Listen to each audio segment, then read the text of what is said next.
We've taken a look at individual words that have either the b or v sound.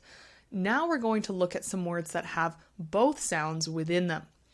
And I've added this additional challenge of putting those words in the context of a sentence.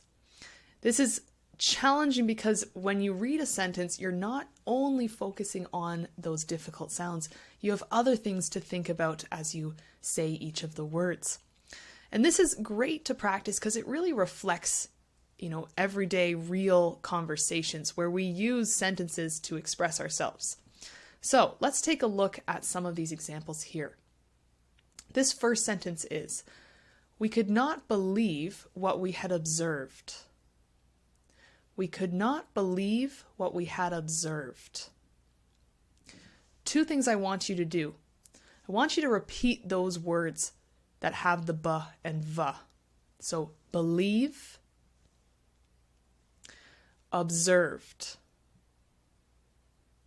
Notice for both of those, they start with the b, and then later in the word you have the v. After you've practiced pronouncing each of those, I want you to say the full sentence, seeing if you can add those words in with correct pronunciation.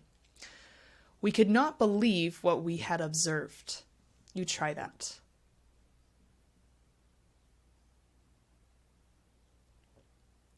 In the next sentence here, we have, "Her behavior showed that she was very oblivious." And again, "Her behavior showed that she was very oblivious." Let's practice these words here. Behavior. We have a word with just a v sound, very. And this one, oblivious. Oblivious. Altogether, that sounds like, "Her behavior showed that she was very oblivious."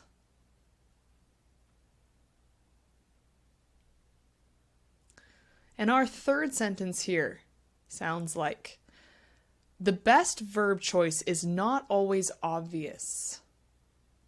And again, the best verb choice is not always obvious. So let's look at these words. We have a word with just b for best. This one, verb. Verb. And this one, obvious. Obvious. This one's a little bit extra challenging because the b and v are right beside each other there. So, one more time. The best verb choice is not always obvious. You try that.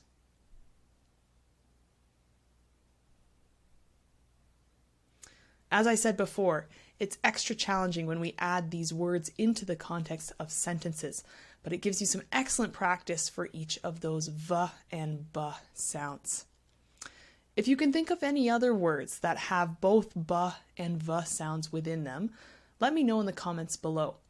And if you haven't already subscribed, make sure to do so as not to miss any of my upcoming videos.